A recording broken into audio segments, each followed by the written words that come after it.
going on, Degen Nation? Ken and Kim here, bringing you another Fantasy Golf Degenerates podcast this week for the BMW Championship. Not as usual, but he's been on a lot more here recently. Got to give him some credit. Our go-to man right here who comes in when one of us can't make it. We have Ryan Baroff, of course, here with us to take place of Tyler Tamboline. Tyler is traveling today back from Memphis, so he's not going to make this pod. But we have Ryan here like usual. Ryan, how are you today?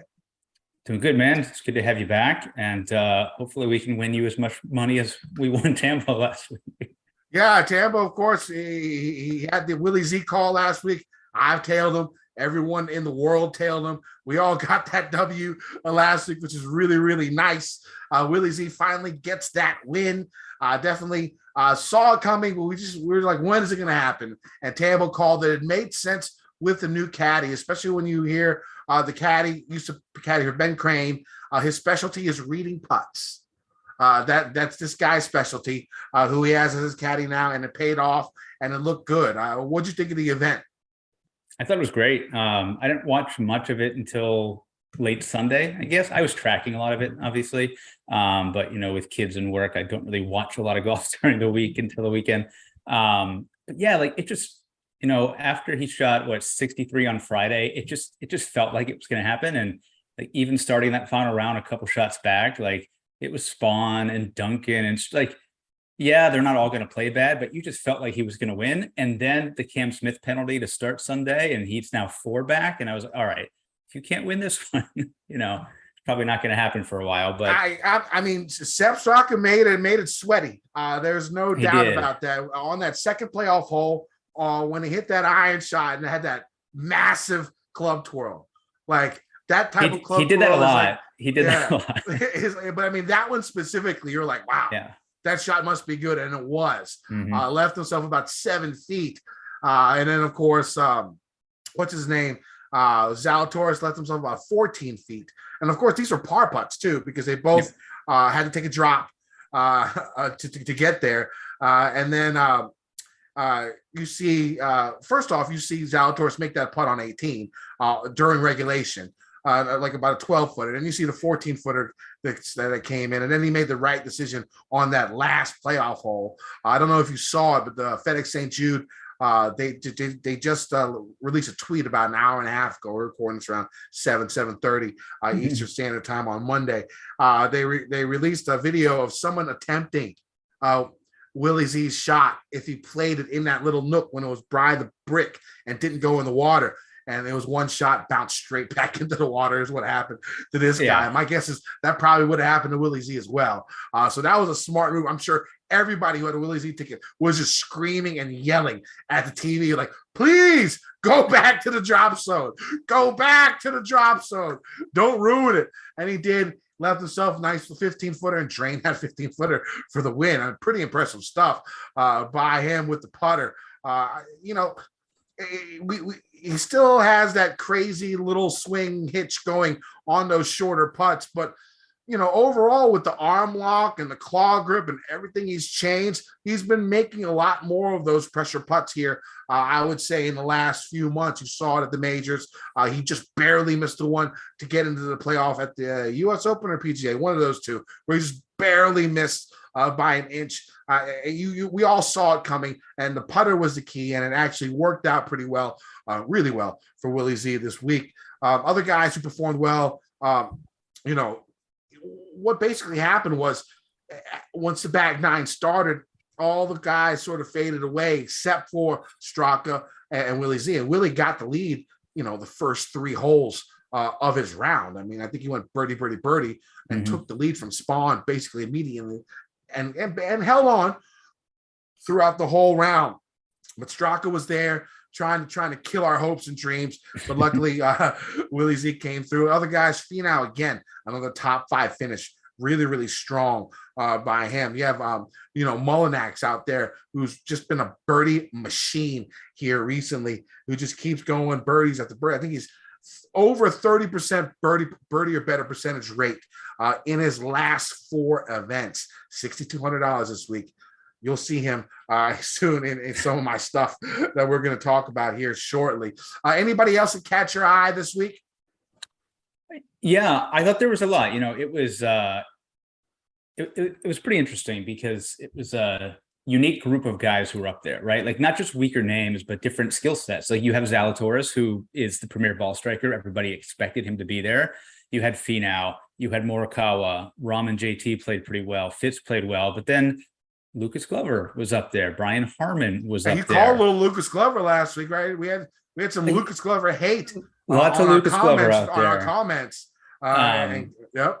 Yeah, and so like most of the guys who were up there, they actually didn't do that well off the tee, which is pretty surprising for a tour event, right? And like I use Zalatoris as a perfect example. He drove the ball well yesterday, right? He got one that like ended up behind a tree, a couple that went through the fairway that looked perfect. So I believe he actually lost like a shot off the tee yesterday, but anybody who was watching, he drove it really well basically until the playoff, right? And yeah, like you mentioned Mullinax, he had a couple short putts that he missed, but he is just scoring, right? His short game is sharp. He's making putts. He dominates par fives. Like he's going to be super popular this week, but I don't really see a reason not to play him on some teams. Yeah, it's good to see Rahm get back into form a little bit. Morikawa get back into form here a little bit. Their prices are reasonable this week. I think, it's nice to get back on them. And other guys up there, Harmon, Adam Scott, who led the field in strokes gained putting this past week, and he didn't win. Hard pass, which is strange to me. I don't know about rostering him this week when that was the majority of his game. But like I said, and also Fitzpatrick just quietly going along without that much fanfare and just getting solid start after solid start. He was up there. Sung Jae's up there. JT had a nice little finish. Cameron Davis, it was good. He was on one of my cash game cornerstones last week. Had another 4 for 4. With my cash game cornerstones with the winner, had Willie Z in it. I've had the winner or second place or third place in like 4 of the last 6 cash game cornerstones I've had. I've had a bunch of in the back half of the season, a lot more 4-4s making the cuts. We're ending the season strong when it comes to the cash game cornerstone. Were our guesses right last week? We said Zalatoris, Connors, JT, I think were the guesses. I think what it ended up being, let me look just to double check. My cash game cornerstones, which were on Gup's Corner last week, not on the pod. I do apologize about that, people. But last week on Gup's Corner, the cash game cornerstones were JT, Willie Z, Sung Jae, and Cam Davis. So you went Davis over Connors, got it. Yep. Everybody in the top 15 and the winner once again. So it was an easy cash. I think it went Henley and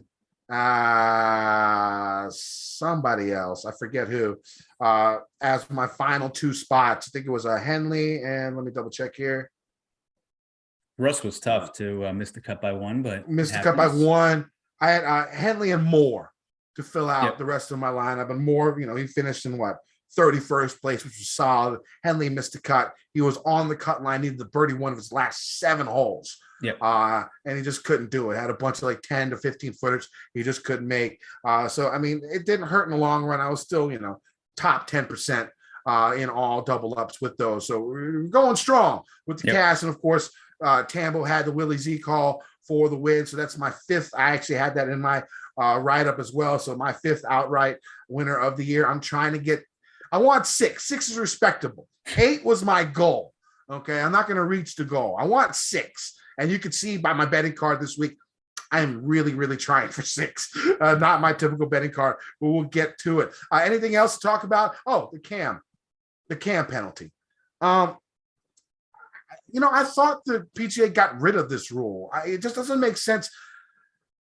Having he definitely broke the rules. It's definitely a 2-stroke penalty, but to do it 24 hours later, after the round had already started for most people, it just doesn't seem right, especially now in the days of DraftKings and betting, and they're sponsored by different betting sites. I mean, that really messes up the numbers and stuff like that.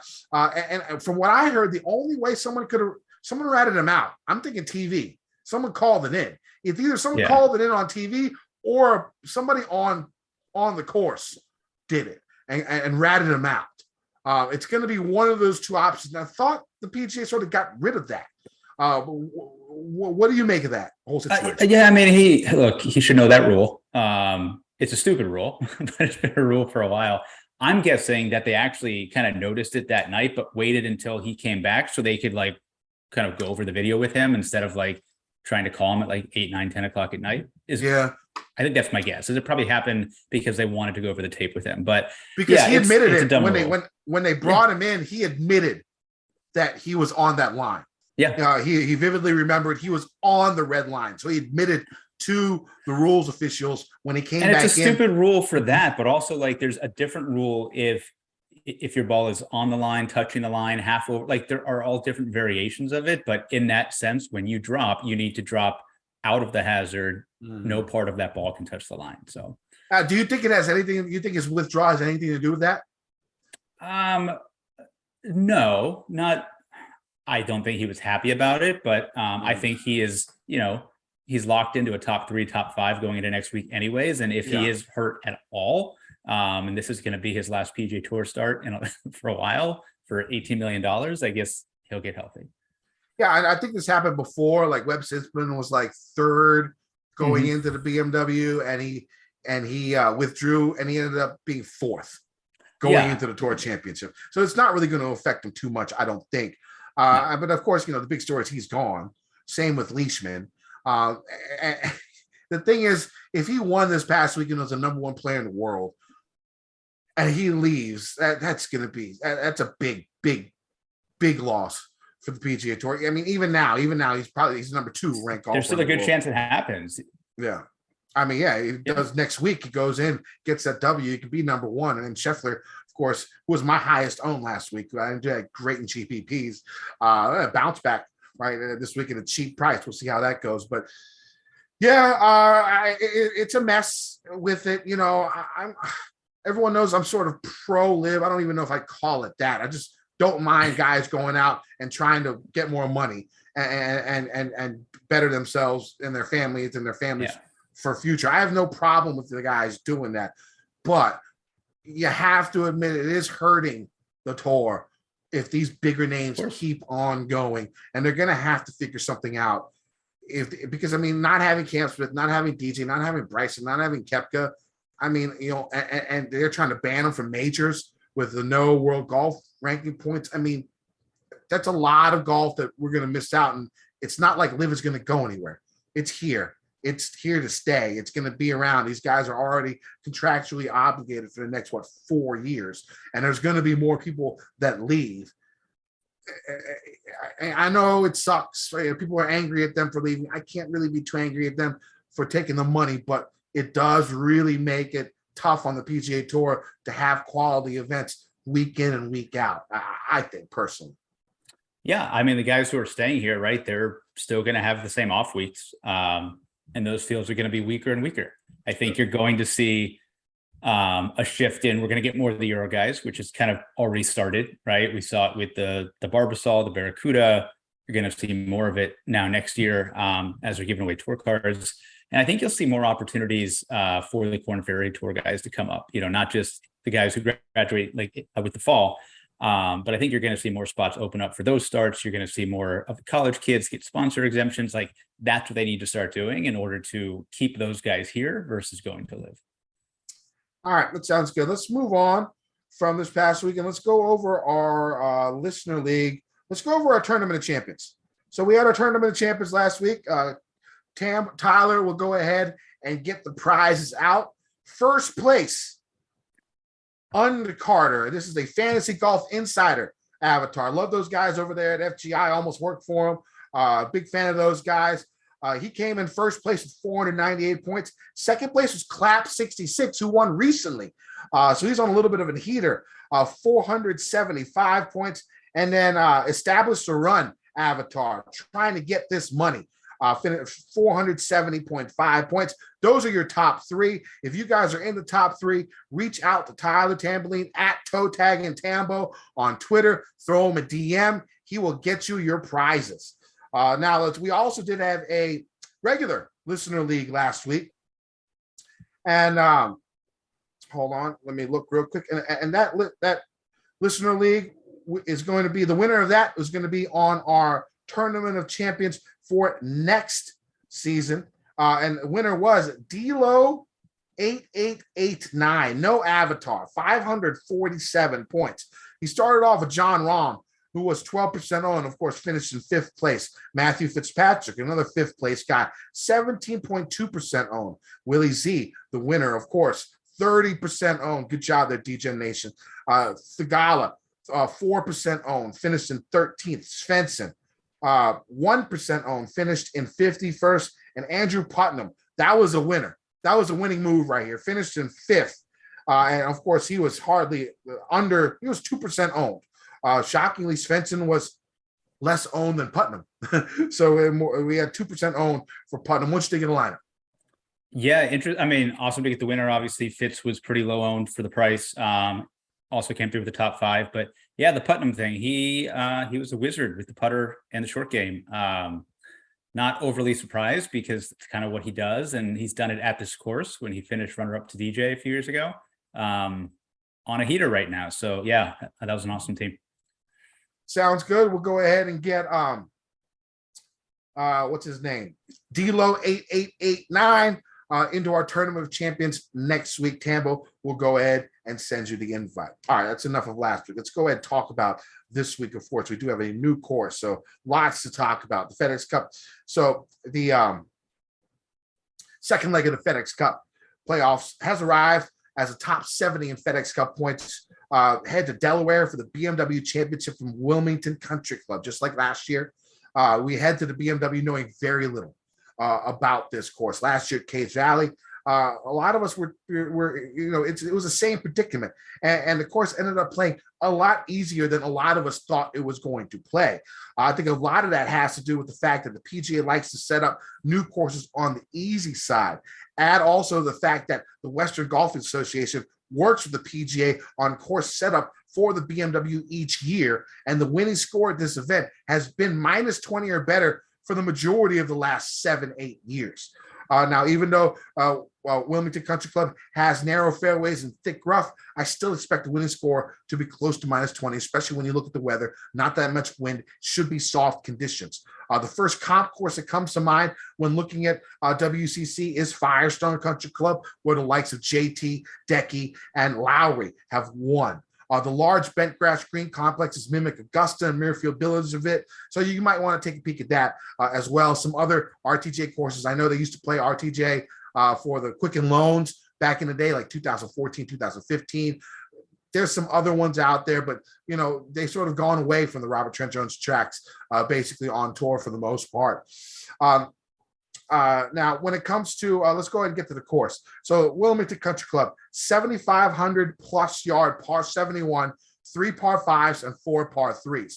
The length of the course a bit skewed, as 2 of the par 5s are over 600 yards and 3 of the par 3s are over 200 yards long. There are also 8 par 4s ranging from 390 yards to 450 yards, and 3 longer par 4s right around 490 yards. So length off the tee, definitely going to be helpful, but not necessary to succeed, as there are a fair amount of shorter holes to score on. I do expect driver to be used on close to half the holes, maybe more. When it comes to proximity stats, I expect wedges from 125 to 150 on 6 of the 8 shorter par 4s. The other two shorter par 4s will probably see wedges from 75 to 125, and you'll probably see 2 more wedges from that 75 to 125 range on the 2 longer par 5s that are 3-shot holes. Now, you'll probably see at least 4 approaches over 200 yards on the 3 long par 3s and the reachable par 5. Off the tee, golfers are going to see tree-lined fairways that are slightly below average in width, with many fairway bunkers and tall 4-inch Kentucky bluegrass rough if the golfers miss the fairway. Even though the fairways are narrow, golfers can get away with missing them, as a tree line is about 10 to 20 yards from the edge of the fairway, depending on which hole you're on. Also, it's a lot easier to control spin and distance out of bluegrass rough compared to Bermuda rough, which is what we've seen recently.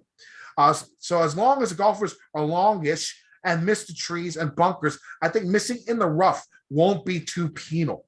You're going to have a lot of these approaches with wedge in their hand, especially on those shorter par 4s. There's 8 of those.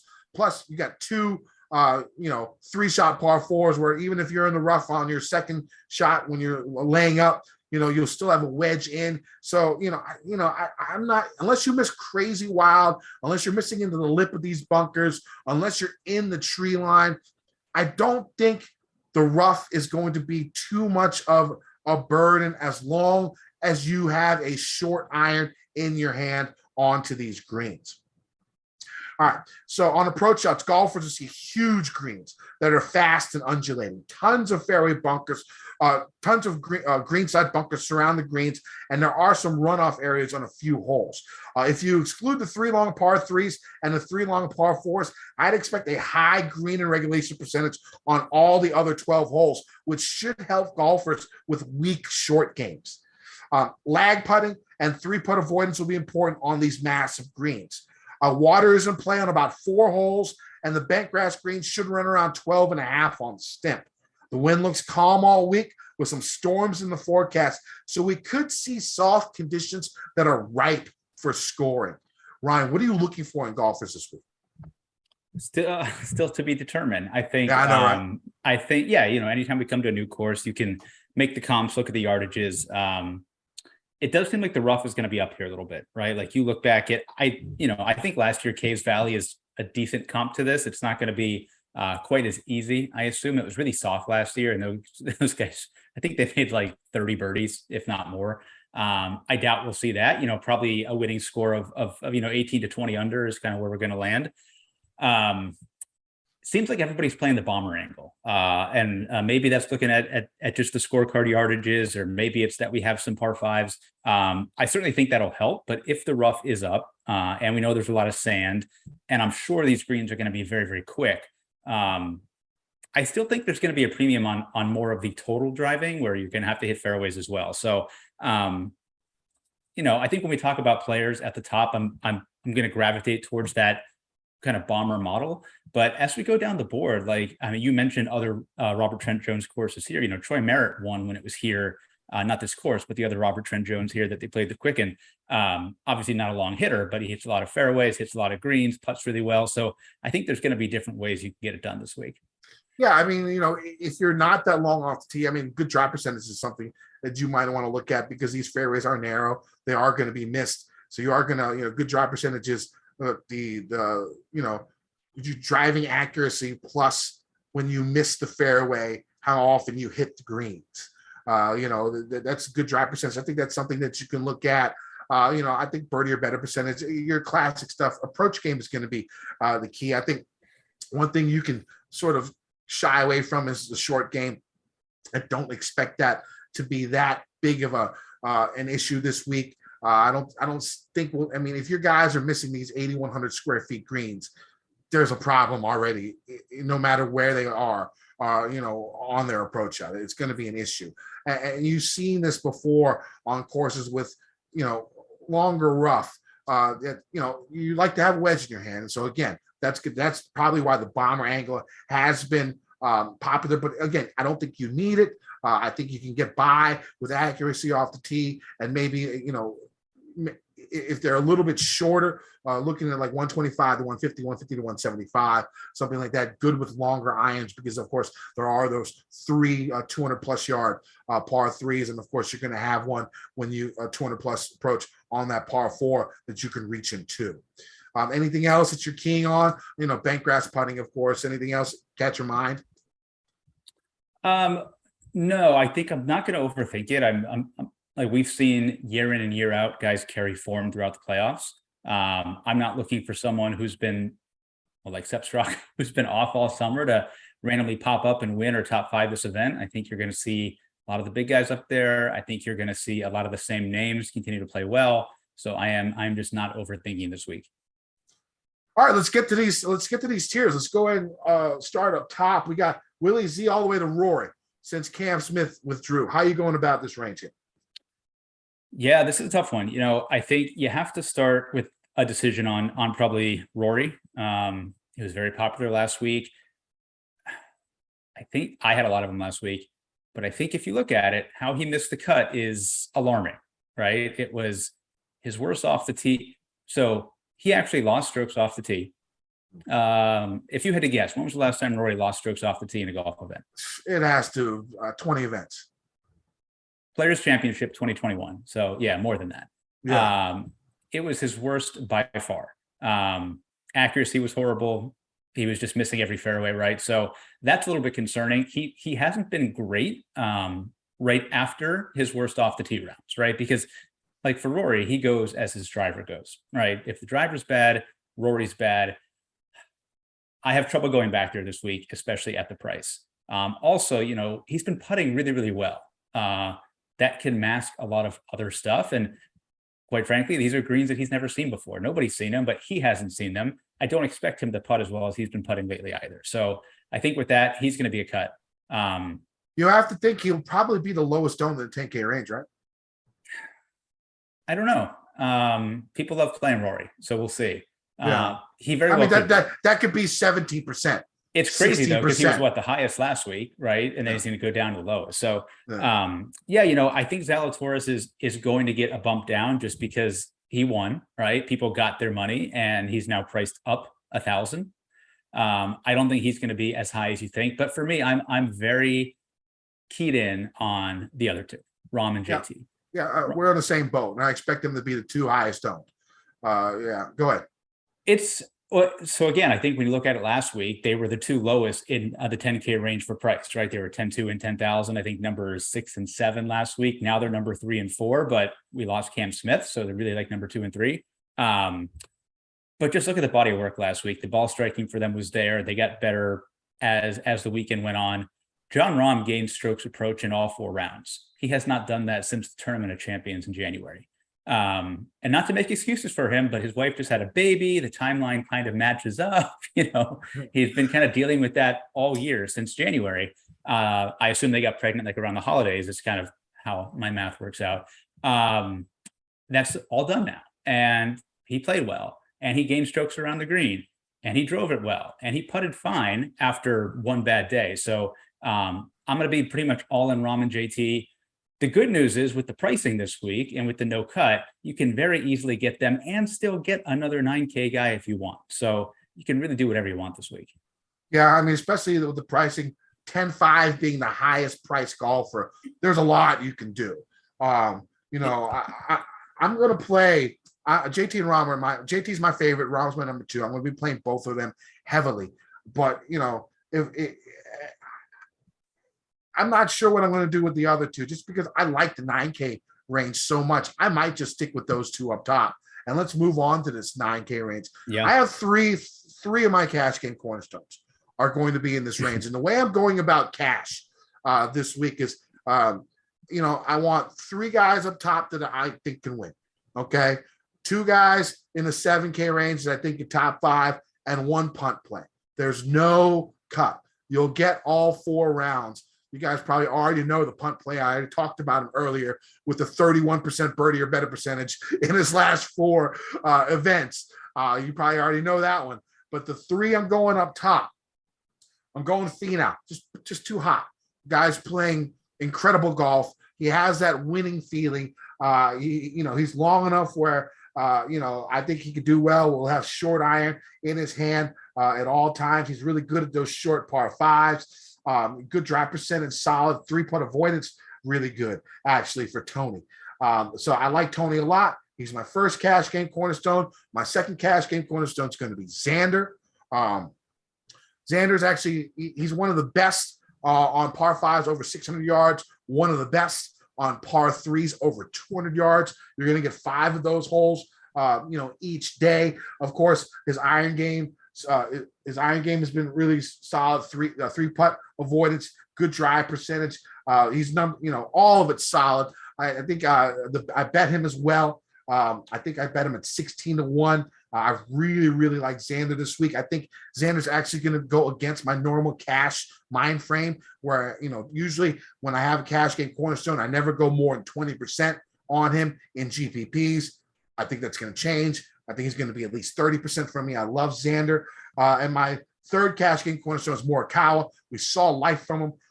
We know the iron game, of course, super important here. Not the longest guy, but of course, he'll be in the fairway a bunch. have those irons onto those greens. You don't have to worry too much about the short game here. So I like those three for cash. Now, GPP plays, I mean, shoot. I like Hovland a lot. Hovland's another one of my favorites down here. Again, elite iron play. Again, don't have to worry too much about the short game, which, of course, everyone knows is his weakness. Really good from 125 to 1. So 125 to 150 and 200 plus are the proximities I'm keying on. And he's first and fourth right there. I like Hovland, a 30 to 1 bet. I like that number. I think it's a fair number for Victor. I like him a lot. And I think the two guys, I mean, I'm not going to go talk to everyone, but I'll play Cantley and I'll play Scheffler as well. What about you? Yeah, I think this week sets up perfectly for you. I don't think I agree with the cash game cornerstones build. I have concerns about Xander. So I guess we'll talk about that one later. But okay. So probably not a cash game, but I think your two lowest owned guys here are going to be your two Koreans. I think they're now priced up in a spot where everybody is really going to do kind of what you did and kind of focus on the higher nines, maybe the 10K guys. And I don't think they're going to play Sungjae or Tom. And I think both of them could potentially fit the course nicely. So if they end up being the guys who are, 8, 9, 10% owned here, I think that's a very interesting one. I expect Burns to be low owned as well. He is now priced up way more than he was last week after a very disappointing week last week as chalk.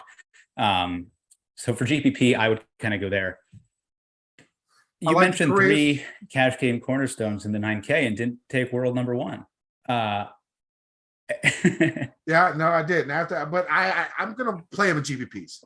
There's no doubt in my mind. But the thing is, do you really think his ownership's going to go down? I still think at 9,800 at that price for the number 1 player in the world, he'll still get some run. Yeah, no, I would rather play him in cash than in GPP. But I will play him in GPP because I know my builds will be unique because I have no problem playing JT, Rahm, and Scheffler on a team. All right. It's a no-cut event. I think there's plenty of value down there. You can play Mullinax. You can play another 6K guy and have a lot of upside with. Yeah, I would say for GPPs, the balanced build will be contrarian. Mm-hmm. If you want to go against the grain. I think a lot of people are going to go stars and scrubs. Yeah. And even with that, you could grab a couple of the 8K guys who are going to be lower owned. And you could still get them with Rahm and JT or Rahm and Scheffler or any combination that you want. And it feels like a balanced build, but it's still pretty aggressive. So, yeah, but I think everyone's going to grab 3 9K guys or kind of 1 10K guy and 2 9K guys. So I'm going to try and stay away from that build as much as I can. So why do you not like Xander? So look, Xander was never going to sustain the level of play that he had over the summer, right? It's just, you can't just keep winning. And I think we saw that last week. But how he did it last week, again, right? He lost strokes off the tee and approach. We don't see that from Xander. The only time that he did that this year was at the Players, and I'm just assuming he was in the bad weather wave, right? That's when we had the nasty storms. I don't even look at that event. So he doesn't do that, right? I expect him to be looking forward to East Lake, which is probably his best event and his favorite course on tour. And I expect him to, quite frankly, give 2 shits about Wilmington, Delaware. He's probably going to finish 12th or 15th or 16th and be totally fine. But when you're choosing between him and Finau and Scotty Scheffler, he's just not going to do it for me this week. Yeah, I mean, he had a month off after the Open Championship before he played last week. He still had 3 rounds in the 60s. Mm-hmm. So it's not like he was playing horribly. He did finish 51st, so he had 73 on Saturday. But just he's number 1 in my model. And I can look past 1 week where he's off, and I'm going to go to him. I just think this course fits him really, really well. He fits a lot of these courses. My only pushback there would be yeah, he's first in your model, but it's a course we've never seen before. So yeah, how that's much true. Do you want to trust the model versus? I get that, but a lot of that has to do. I think he does have the advantage on the long par 5s and the long par 3s. He's one of the best. That's 5 holes right there, where he should have an edge on the rest of the field. And then it's 8 shorter par 4s. When you look over his par 4 efficiency in that range, he's still top 25 for 400 to 450 in this field. This is a pretty good field.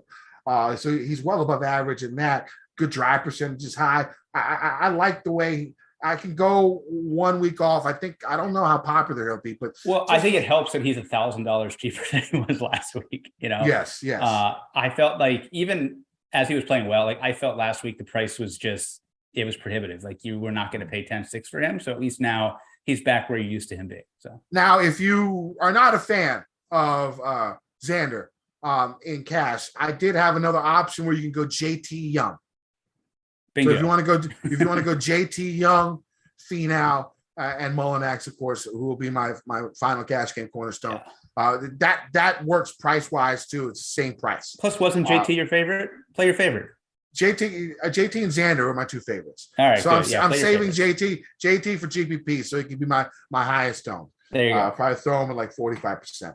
But so that's the way I'm going. Let's go to this 8K range. I like your call on the Koreans though. At the bottom, if you can get single digit Koreans for Im and Kim, you might have to go in that direction, and I might just have to go, not play Cantlay or something, and just go down below and play the Kims at lower ownership with skill level just as good. But I'm going to play Scotty. I'm definitely going to play him this week.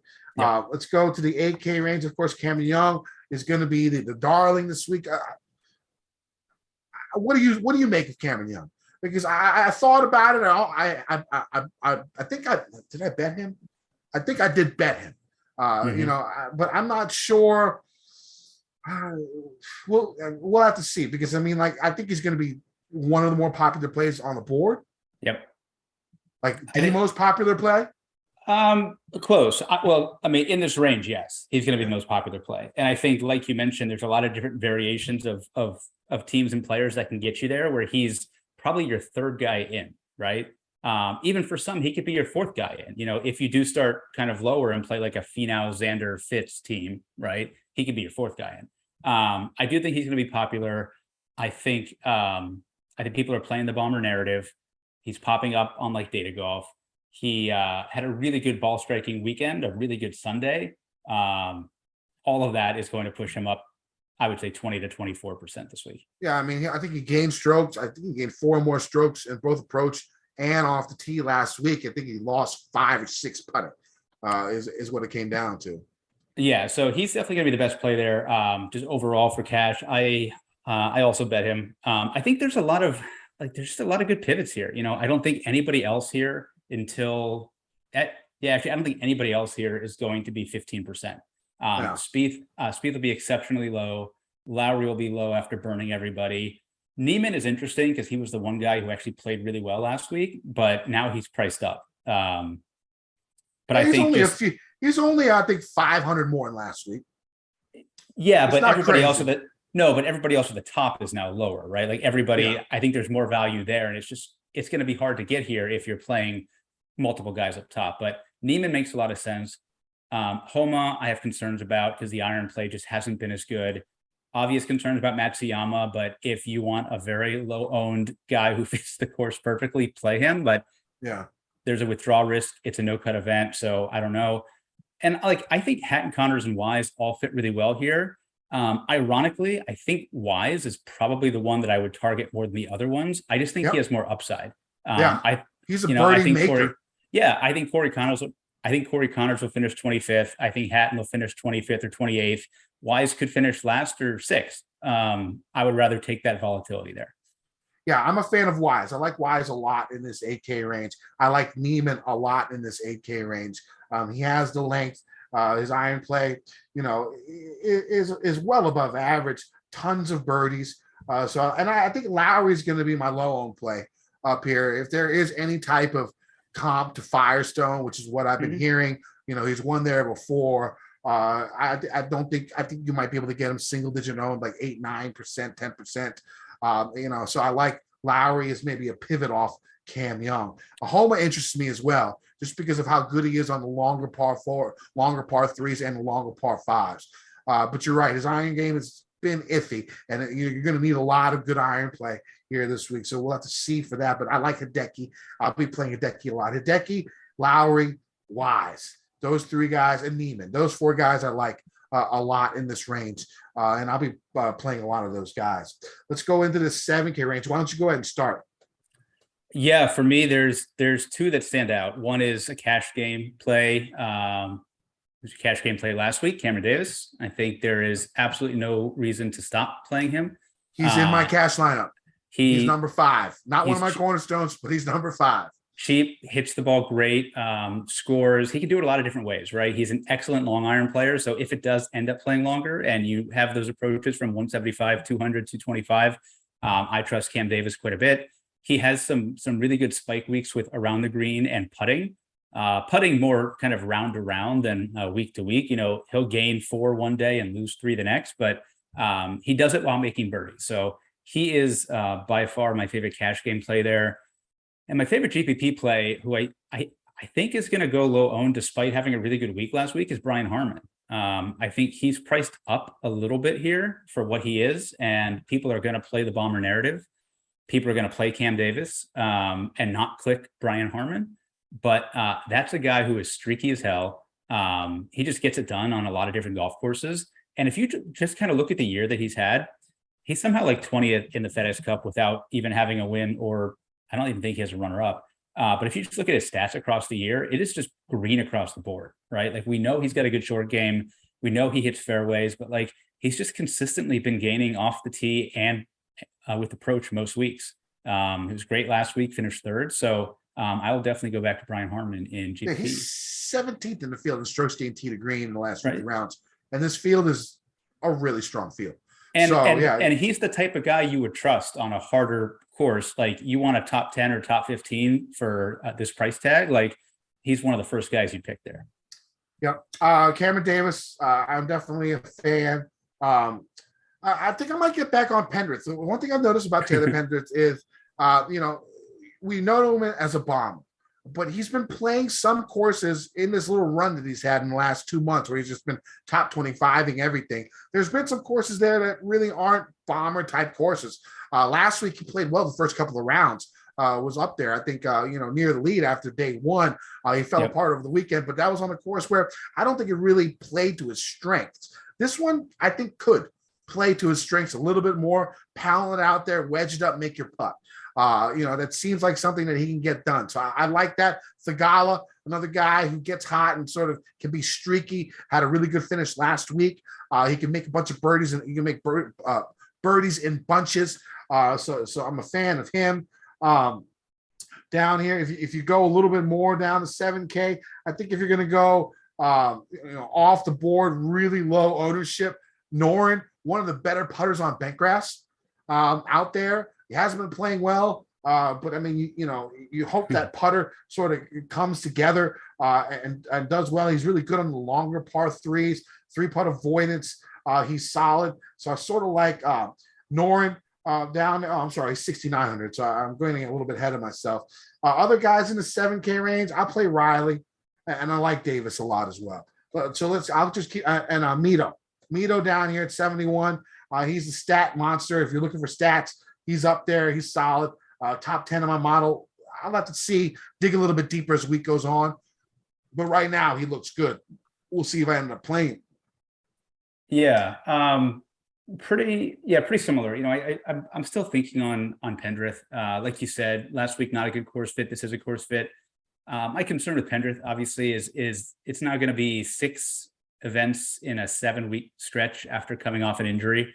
I think it's possible he just has kind of hit a wall, and he also just got in this field. He's like right on the bubble. So like, if he doesn't burn the lights down the first 9-10 holes and has a chance to win, he's not going to make East Lake anyway. So I have a little concern there. You mentioned Sahith. I never play him, but I think I'm going to this week. So I hope he doesn't get popular, but he probably will. Another flop lag guy. Well, I guess he wasn't that bad, but you mentioned Mito. I think he was popular last week, and he had some good runs, and he made a bunch of birdies. I think this is a much better course for Mito as well. I will definitely play him. In terms of other guys there's not much. I think I'm done with Russell Henley. I'm done with JT Poston, done with Keegan. I'm done with Seamus, done with McCarthy. Maybe play Davis Riley, like you said. I think he has a lot of upside, but he hasn't been able to put 4 rounds together. He scores, but then he fades, and he scores, and then he fades. Oh, he scores and gets like a 10. And then that's what I mean. So like, I would rather shit ton of birdies and then like 8. It's the man could get a triple bogey out of anything. It's kind of like Keith Mitchell too. Like, I think Mitchell has had a lot of good rounds and a lot of good shots. And then it's like, how is he not scoring? Like, you're seeing all these fairways, all these greens. And then at the end, Mitchell has 2 birdies and 1 bogey. And you're like, all right. So yeah, I think I'm just going to play a ton of Davis, a ton of Harmon, a couple of sprinkles. That's about it here. All right, let's go to the 6K range. I did already talked about Noren Bezuidenhout, another guy who putts well on bent grass, who I can see, 3-putt avoidance in there. I can get back on Bezuidenhout. Wyndham Clark, pound it out there, hit your wedge, make your putt. He's been playing really, really well. Probably some of the best stretch of golf that he's played in a while. So I can go back to Wyndham Clark and go back to Taylor Moore. The guy's just been playing good golf. Of course, my final cash game cornerstone, Trey Mullinax, $6,200, 31% birdie or better percentage in his last 16 rounds. So cash game cornerstone, yeah. So cash game cornerstones for this week for me going to be Finau 97, Xander at where's Xander 96, Morikawa at 94, and what's his name, Mullinax at 62. That still leaves you close to 15K to finish out the rest of your lineups. Any other guys you see in the 6K range that you want to talk about? Yeah, there's a lot here. And I think I'm going to stick with a very specific prototype of player. I want really, really good iron players and guys who can score, with the exception of the last guy that I mentioned. But I think it's an excellent flop leg opportunity here on Varner for 6,900. He obviously struggled last week. He missed the cut by 1 or 2 at Wyndham because he kind of fucked around on the last hole. But in terms of like long iron and scrambling and just kind of long-term birdie making, I think Varner makes a lot of sense here, and he's now cheap enough that I'll take some shots. I think that same model, you have Griot. I'm not as high on him, but again, I trust him to make birdies because he hits a lot of irons really close to the hole, and he's playing really well right now. I'm going to go back to Tom Hoge, who screwed us last week with his horrible Thursday, but then he was either number 1 or number 2 strokes gained tee to green on Friday. So the game was fine. He missed the cut by 1. I think this is a pretty good course for him as well. Of course, you can do Glover again. I don't mind that. But the guy that I'm going to say is the Lucas Glover this week is going to be Luke List. And it hurts me because he's such a bad putter. The ball striking's really been good. He missed the cut by 2 last week. He made a late double bogey. But I was tracking him like the whole time because he was playing with Lowry and Connors, who I had a lot of. He hit a lot of really, really good iron shots. He gained 1.37 approach on Friday and gained off the tee, gained 1.6 approach off the tee on Thursday. He lost strokes approach on Thursday because he hit 2 balls in the water on 1 hole, I believe, and lost like 2.2 shots approach on 1 hole. So you take that out and he gains approach and off the tee both days. Obviously the concern with Luke List is his putter, but he is literally the stone minimum. You plug him in there, you can play anybody you want. You plug him in there with Trey Mullinax, you can literally play anybody you want. So yeah. I think there's different ways to do it, but I'm going to play Luke List this week. Yeah, I like List. I think Kitayama fits into that mold at the minimum price. A bomber who can hit it out there, who we know can score well. We've seen him do it before recently in the last couple of months. He's been in contention. I think that was across the pond, but still, he has that length and he has that birdie making prowess. So I can get behind Kitayama down here. Anyone else that we miss? No, Kurt. Yeah, Kurt makes sense. He had a couple of water balls last week, and that's why he missed the cut by 1. He has upside for sure, and there's not as much water here. So yeah, only 4 holes in 1. Yeah. All right, before we get into the bets, I do want to talk about next week. Next week is our 300th episode of the Fantasy Golf Degenerates podcast. We are trying to get a special guest on.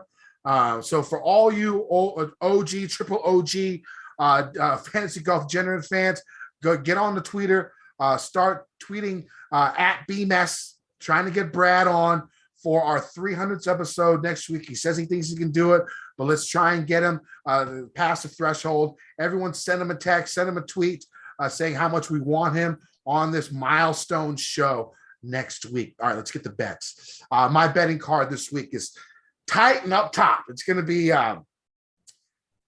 Xander 14-1, Justin Thomas 16-1, Morikawa 20-1, Hovland 30-1, Cam Young 30-1. Of course, all really sticking up top. I want to get that six win. Just to make me feel better for the season, because it hasn't been the greatest. 6 wins, respectable. 15% win percentage. I'll take that. Good. Yeah, pretty similar. I got 4 guys. I went Rom and JT up top. I'm going to trust them. They're my favorites. And then also Morikawa and Cameron Young. I did bet both of them with places because you need to win a couple of bets this week, it feels like, to kind of break even with these prices. So hopefully Rom or JT wins, Cam or Morikawa top 5, and it's an easy week. Yeah, I definitely went like $30 over my budget. I never go over my budget ever. Oh, I have a $200 budget off to a bet win. You're going to get every another week. Win. Yeah, exactly. So I spent like $30 more. Like the first time this season where I went over my budget, except for maybe the weeks after I won. Also, those might be the only ones. But so I have no more room for live bets. So these guys better show the fuck up. So I have a sweat this weekend. That's all I got to say. One and done. I don't even know who I have left. I think I have Cam Young left. I'll play Cam Young. I'm in like last place. I don't know, but yeah, any stud you have left, use them. They're all fine. If you need to pivot and kind of go off the board, I still wouldn't go down below like the Tom Kim Hovland range. I just don't think you're going to get any value down there. See, my whole thing got screwed. I had Scheffler for all my. I think I'm still in the money, but it dropped me off. And my story is the same every year. I screw up the big events. I got a couple wins. I've been okay, but like I had Scotty at the wrong major. I had JT at the wrong major. I had Rom when he missed the cut. I had a Rory missed cut. It's just special. All right, this sounds good. Tell them where they can find you there, Ryan. Yep. Twitter, Baroff427. Wiley and I will be back in the fall. But yeah, like a really fun time of golf, even though our season winds down. The new season's 2 weeks away. You have the Korn Ferry Tour finals where you're going to see a lot of the new crop of players come up. A lot of guys we already know about, because they've been out here. Justin Suh, one of my favorite bets this week. Austin Eckroat, another guy that I bet, guys that we've been playing who are going to be out on tour next year and probably for the next 10 or 15 years. So I'm excited for it. We got Euro Golf and just keep plugging along.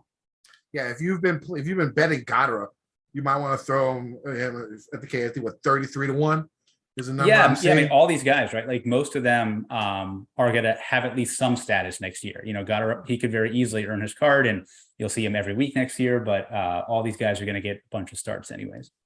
Of course, you can find me on Twitter at KendoVT. You can find my article on gupscorner.com.